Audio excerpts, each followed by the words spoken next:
The ego is our sense of self. We experience it as a collection of self-referential thoughts and images entangled with our physical body, all of which create the appearance of a person that's behind the eyes, looking out on the world and experiencing it. It has certain delusions it uses to perpetuate itself, and we'll be looking at those today. Welcome to the Grey Updraft. You're here with Ross. I make weekly videos with tools for self-transformation, so do subscribe for the latest. Some of the videos I've been doing recently have been a bit theoretical, although practical as well, but more focused on theory. Today I'm going to go deep into the inner workings of your sense of self, and we're going to be talking about the ego. So we better first define what I mean by the ego in this context, because quite a loaded term and people have negative associations with it. This video might fuel those negative associations, but what I want to do is I just want to point out the traps and the delusions involved. I just define the ego as being your sense of identity, your sense of being a certain person. James Fowler called this the centralized self, in that in our first person experience, we have the room around us, we have sights, sounds, smells, other people, plants, etc. And it appears that we are in the middle of all this. That's the centralized self, and that can help you get a sense of what I mean by the ego. And it's just this sense that I am me. I am a certain person. For me, it's I am Ross. You know, the feeling that I am Ross. I am this person. And it's important to realize that we actually need the ego. And I'm going to say that before I talk about all these delusions, because it's important to realize that we do need the ego. It's not just a case of throwing away the ego. It's more a case of transcending it and seeing its limitations and how it traps you, and how you are not really the ego. In our developmental journey as human beings, a huge part of our journey is building up an ego and actually developing this centralized sense of self. When we are babies, we have no sense of self. We have no sense of being a certain person. And really, that's a really important development. So I'm not just throwing it out, but also, yeah, there are very important delusions and traps involved in it. The ego fools us. We're going to get onto some big picture insights at the end, but now I'm going to get into very specific traps. And this video could last 2 hours long, but I'm not going to do that. I'm going to save other delusions for another day. I'm just going to cover 4 main ones. A key feature that I want you to remember as I'm talking about these delusions is that the ego is an illusion looking to perpetuate itself. It's not an illusion in the sense that the images and thoughts and feelings that we have associated with our ego aren't real. Those are definitely real, but these are all trying to point to something that is essentially not real. It's almost like an optical illusion. We're going to talk about that later as we go on. Let's get into delusion number 4 then. Delusion number 4 is that you are going to be somebody. This is quintessential delusion of the ego. Life for many people is a never-ending struggle to be someone, and I think even the most conscious, awake people are still struggling with this to some degree. It's just sort of part of the human condition, it seems. We want to be somebody, we want to be remembered, we want to be recognized by other people, we want to be special in some way, we want to be outstanding above other people.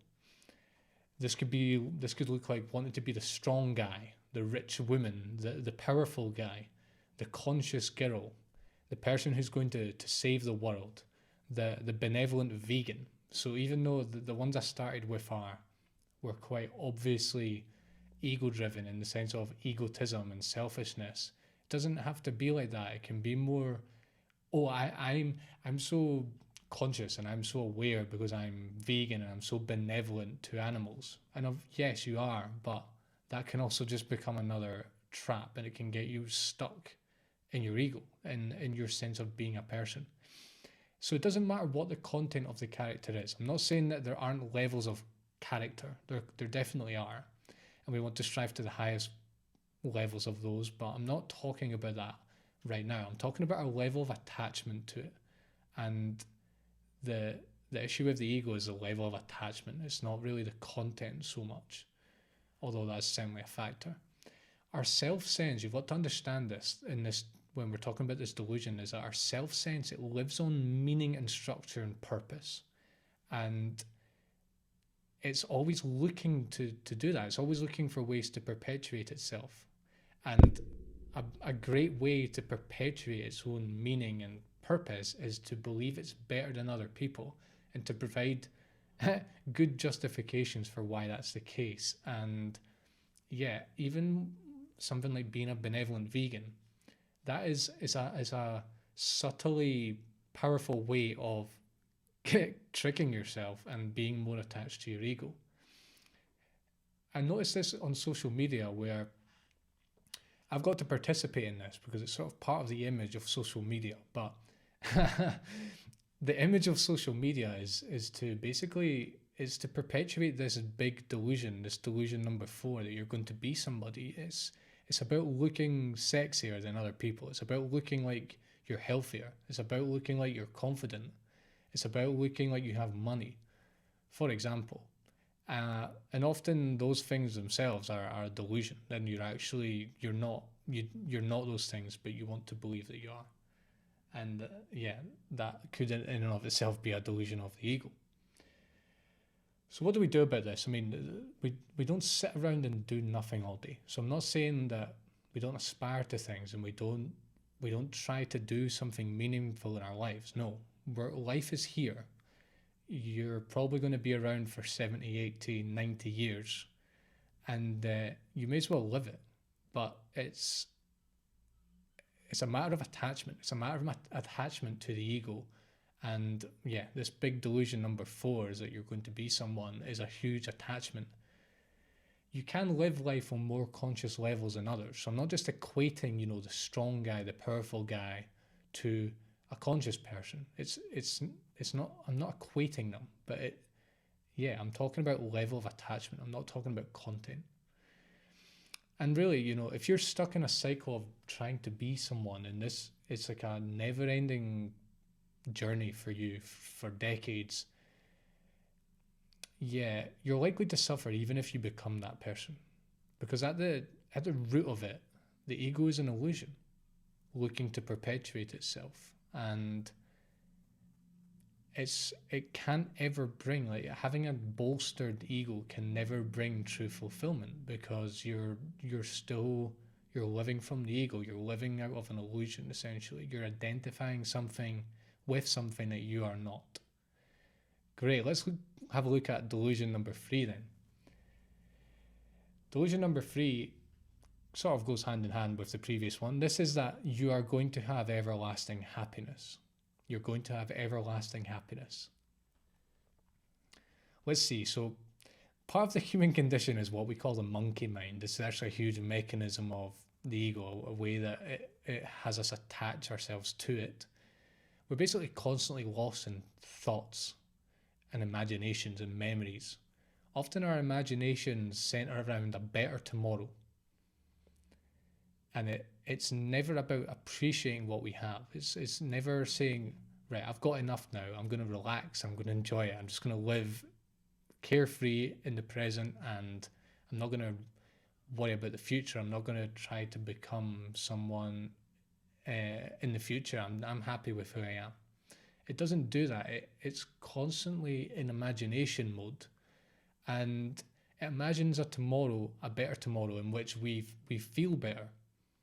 We're happier, because it's part of the mourning of the ego. It's part of the suffering, is to imagine a greater state of happiness at some point. And this could look like earning more money. It could look like expanding more as a person. It could look like finding the ideal person to spend your life with, and so on. It's always painted as a rosy future in which it's better than it is now. And all you have to do is look at your own life and look at your results and realize that while you can improve in your happiness, there's always a sense of unfulfillment there. And that unfulfillment is this delusion of that tomorrow will bring everlasting happiness. And that is an ego-driven delusion. The ego is basically always trying to fill a black hole, and it's really relevant. This fact is relevant to all these delusions, but it's especially relevant to delusion number 3 because as I said, the ego creates this sense of suffering inside us, and since we're attached to that sense of self, we are always trying to fill that sense of unfulfillment with more things. Even though we've been doing that for years and it's really not been working, we still keep doing it. And the reason it doesn't work is because the ego is untrue. It's not real. It's not an actual thing that exists. It's not a permanent thing that exists. It's really an optical illusion. And so it's always looking for distraction. It's always looking for something else because it doesn't want to look at what it actually is, which is it's not real. Really, what's happening here is we create a mental maze for ourselves. We have this feeling of lack it comes from our pain, it comes from our trauma perhaps, it comes from our attachment to our ego, and we create our life is like a maze, a mental maze that we create. We have to sort of solve the maze to find more happiness. Once we get to the end of the maze, we realize that it doesn't really work. So we get a promotion. It might give us a momentary boost. We might look at our bank account and see that there's 20% more, more money than there was last month, but no long-term fulfillment. We earn more money, and it doesn't really help. We find the perfect other half to share our life with, and it doesn't really help. I mean, it does and it doesn't.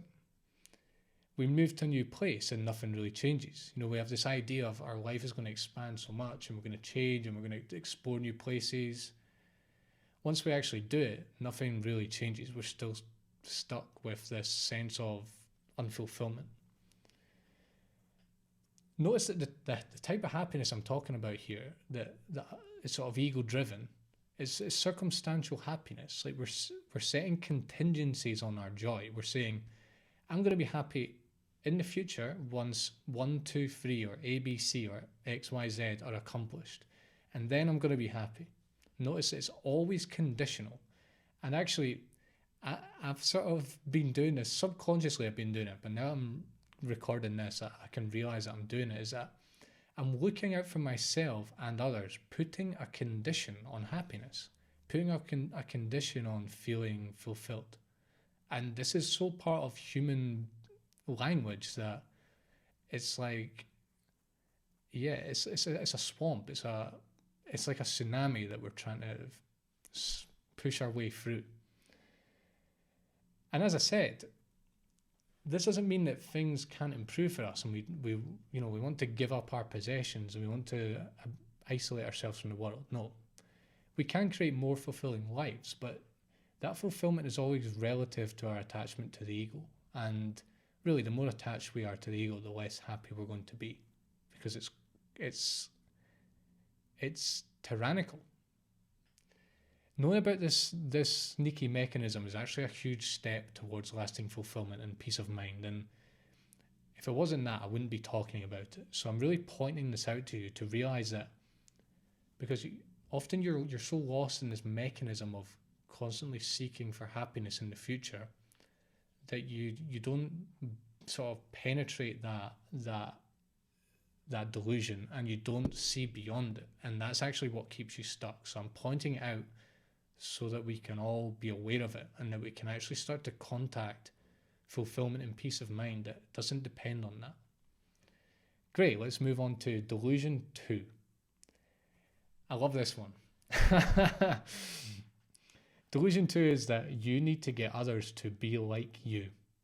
This is just a perfect ego delusion. Like it really shines a light on how the ego works. Have you ever noticed that everyone wants everyone else to be like them? Have you ever noticed that? It's quite funny. I mean, who's right at the end of the day? If you want me to be like you and I want you to be like me, we're kind of at a stalemate, and none of our positions really make any sense, because we're basically in disagreement. That's what's happening all the time. And I can see this in myself. Even when I'm walking down the street, I can see my mind going, oh, this person is this way and I don't like it and I want them to be that way. I don't even know the person. I've never seen them in my life. I don't know who they are. And it's always spinning judgment. It's always saying this person is this way and they need to improve in this and this way. And if you look at the changes that you've proposed in your mind for that person, basically you're trying to get them to be like you. And yeah, notice that the ego is constantly defining how others should be based on how it is, based on its own limited experience. And then it goes on what I'm going to call subtle crusades. It goes on subtle crusades to sort of convert the whole world to the ego's religion, which is to be like it. Notice it's all about the ego. It's all about me, the sense of self, trying to indoctrinate other people, trying to convert other people to me, essentially, my religion of being me. And yeah, it's completely rampant. I'm not just talking about in yourself, but you'll notice it with friends and family. And the example I gave was quite a subtle, in a way it was a subtle example. In a way it's really not, it's quite obvious, but it's a mental thing. And I hope and I'm seeing that I'm getting beyond preaching to people verbally, and just basically giving them a sermon on in my religion. But mentally it's going on. And actually I notice with people that I know that perhaps don't know that this mechanism is happening, it's so outright and it's so sort of part of human functioning, human communication, that we don't see the delusion involved. It's a delusion. We're basically trying to convert other people to how we see career, how we see politics, how we see diet, how we see health, how we see spirituality, how we see the meaning of life, how we see what life even is and what we're here to do. Watch out for yourself doing it to other people, but also watch it in other people doing it to you. And I actually run into this trap with the grey updraft a little bit, because I offer tools for self-transformation, and I'm subtly trying to influence you.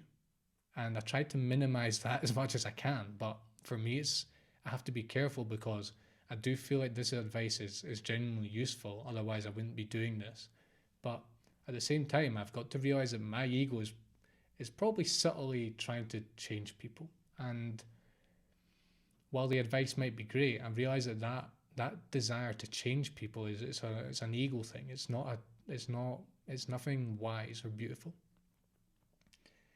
Great, let's get perhaps to the daddy of the lot. Although delusion number 2 was a daddy. Let's get to the daddy. Delusion number 1 is that the ego is real. Yeah, just watch this. Like, we all assume that the ego is real, and we live as though it's real. That's what human beings do. It's part of human society. It's part of human history. It's part of how we work. It's absolutely wired into human beings, is to believe that this separate identity that we have is real. And again, it's useful. We actually need it so that we can function in the world and be adults and navigate the world. We need to have a sense of self to locate, to give ourselves a point of reference. But at the end of the day, you are not the ego. You're not the ego. And once you do practices, and we're going to get on to practices and how we actually go beyond this in a minute, once you see that what is happening there, that the mechanisms of thought, emotion, and body sensation are all working together to create this sense of identity, and it's a habit that you've fallen into for years now, perhaps decades, you realize that you experience the ego. You're not actually the ego. You're experiencing all these thoughts, emotions, and whatever else, but it's not pointing to anything solid and permanent. And it's just your first person experience of it is like an optical illusion. You're seeing something that isn't there, and that leads you to believe that it's actually permanent and it's a real thing that exists. This is a prison for us, and it's not real.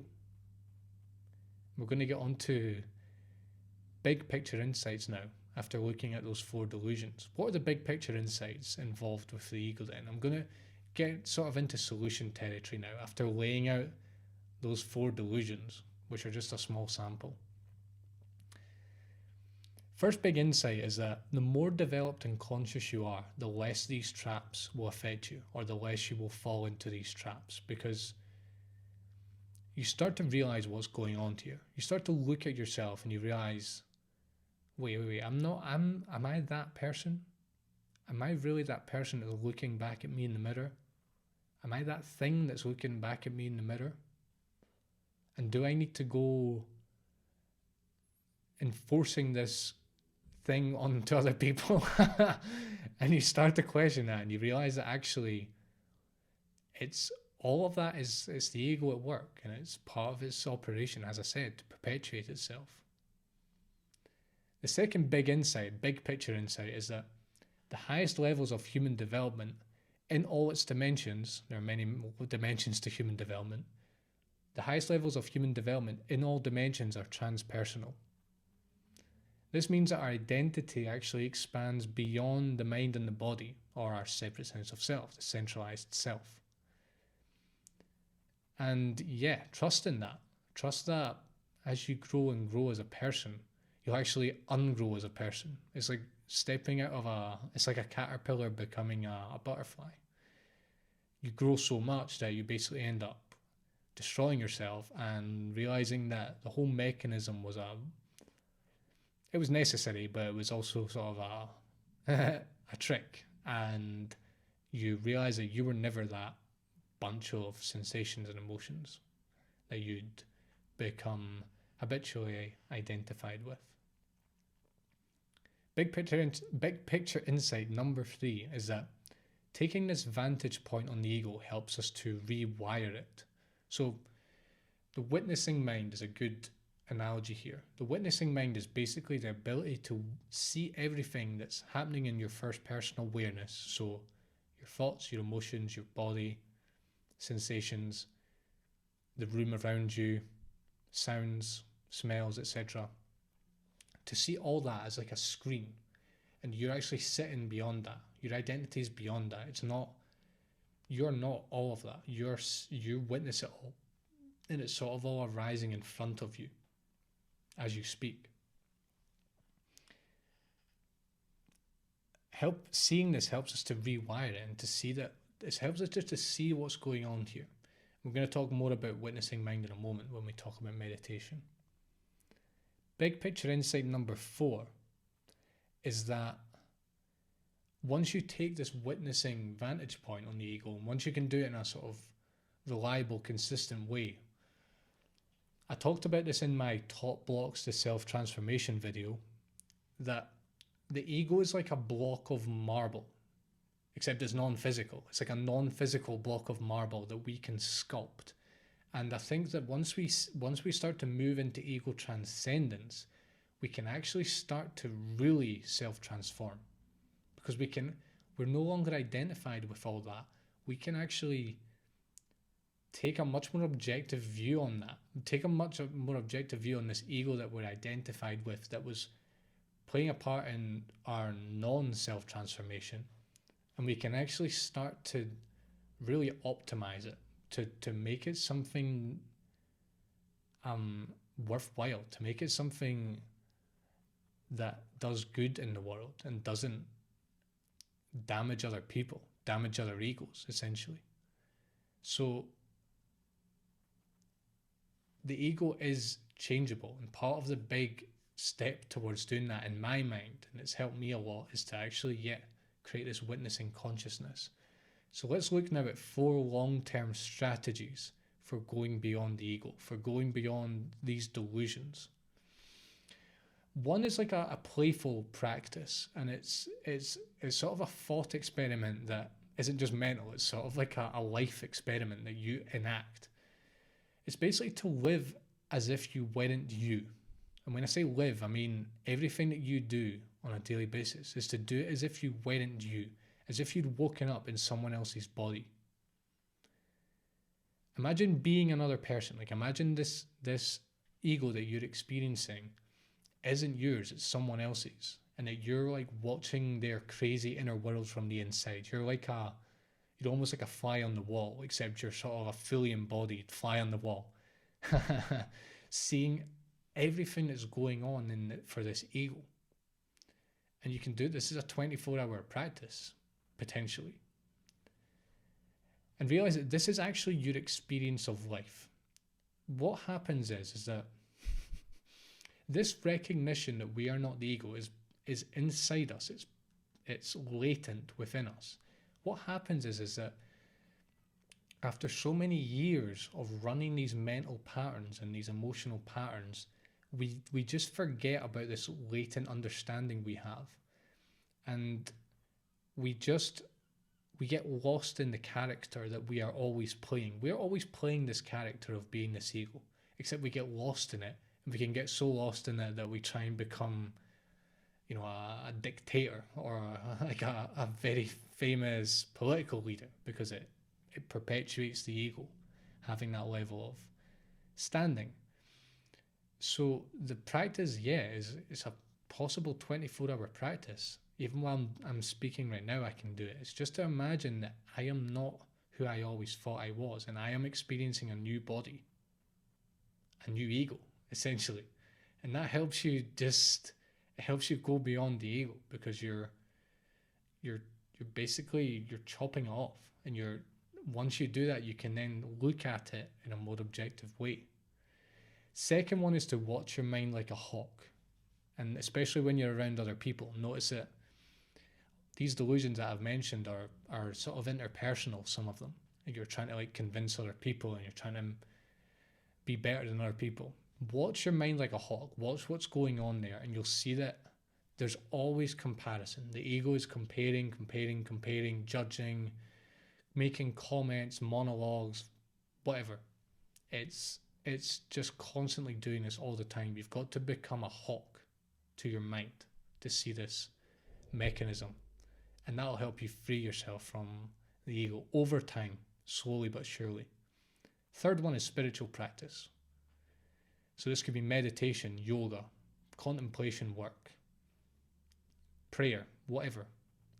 As long as it's powerful spiritual practice, it's not about just relaxation or well-being. It's actually about destroying the idea that you are this thing that's created by the thoughts and emotions that you experience. And that really is what spirituality is about. It's about self-transcendence and seeing the irreality of this ego that we have.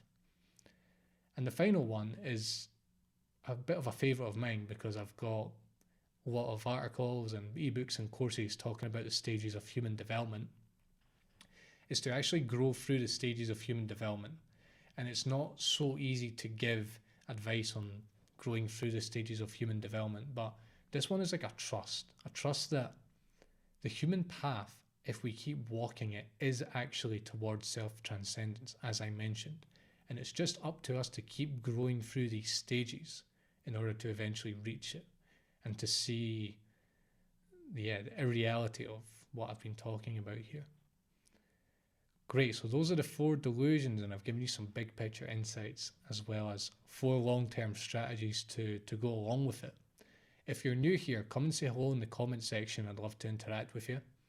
Let me know which of these ego delusions you struggle with the most, and which solution you're going to implement, or which solutions you are implementing, and how they've helped you to see beyond these delusions. Also, make sure to subscribe to stay up to date with the latest content. And I really encourage you to stick around with me for more topics like this, because this is like the beginning of the exploration of the ego and how it works. And everything that I talk about, in a way, you can bring it into an understanding of how the ego works.